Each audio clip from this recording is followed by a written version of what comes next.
내 인생은 왜 그럴까 라는 생각을 수백 번, 수천 번 해봤거든요. 그렇게 결론이 났어요.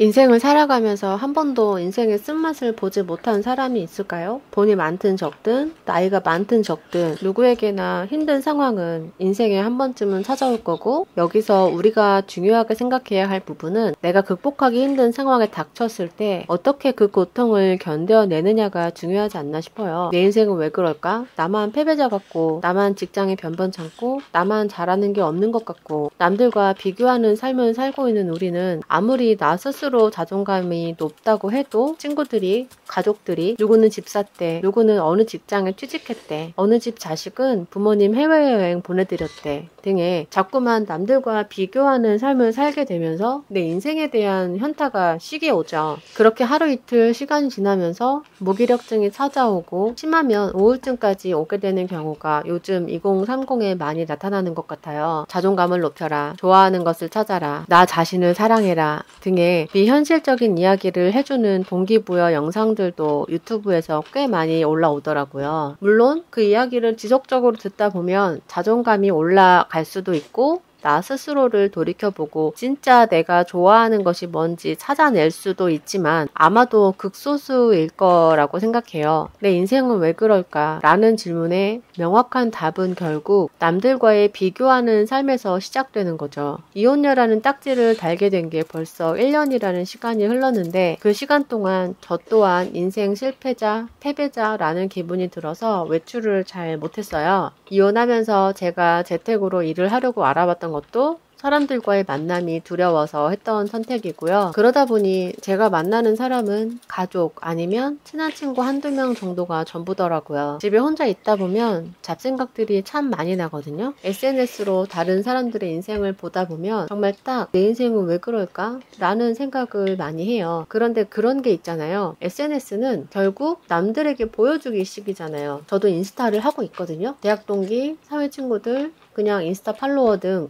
여러 사람들과 소통하고 지내고 있는데, 그 공간에 저는 아직도 아이들과 살고 있는 결혼한 아줌마거든요. 뭐 굳이 나의 사생활을 오픈하고 싶지 않았고 누군가에게 내 인생을 평가받고 싶지 않더라고요. 아이들을 두고 나온 미안함과 죄책감에 괴로워했는데, 인생은 결국 놓고 다니고 갈 때는 혼자 가는 거라고 생각하니까 어느 정도 마음이 편해졌어요. 아이들은 애 아빠가 그 사람만의 방식으로 잘 케어해주고 있다고 믿고 있고요. 그렇게 믿어야 하고요. 내 인생은 왜 그럴까 라는 생각을 수백 번, 수천 번 해봤거든요. 그렇게 결론이 났어요. 너와 나는 애초에 시작이 달라. 너는 태어날 때부터 여유 있는 집에 태어나서 어릴 적부터 외국 유학이다 뭐다 다 누리고 살았고, 나는 평범한 가정에서 태어나서 한 달에 한 번 짜장면을 먹을 수 있거나 피아노, 발레 같은 것들은 배울 엄두도 못 내고 항상 언니, 형옷 물려입는 집에서 살아왔는데, 이 둘의 인생이 과연 같을 수 있을까요? 그리고 인생이라는 건 결국 내가 어떤 기준을 잡느냐인데, 누군가에게는 300만 원이라는 월급이 명품 가방 하나 값도 안 된다고 하는 사람이 있을 거고, 누군가에게는 부모님 용돈에 월세 내고 생활비까지 충분하다고 느끼는 사람도 있을 거고요. 인생의 기준이 있을 리가 없는데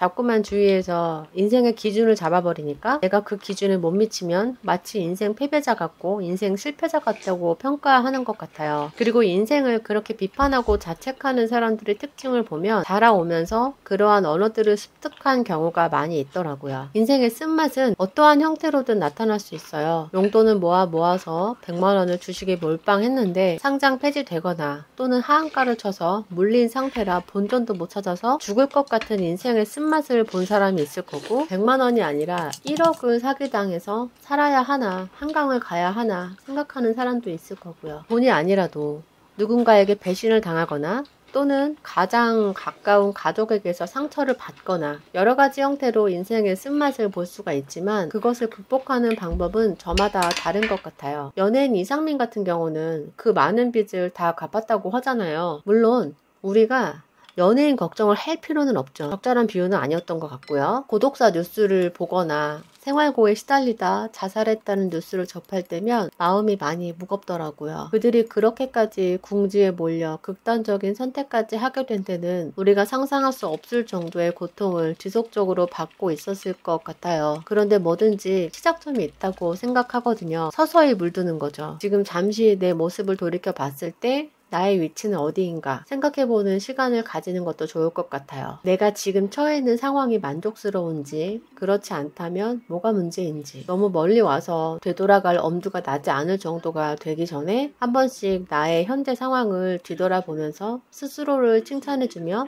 그래 나 지금 잘하고 있어 라면서 채찍보다는 당근을 주면서 나 자신을 쓰담쓰담 해주는 건 어떨까요? 칭찬은 고래도 춤추게 한다는 말이 있듯이 오늘 나에게 칭찬 한마디 어때요? 저도 저에게 한마디 해줄게요. 40대 같지 않은 몸매를 가진 예쁜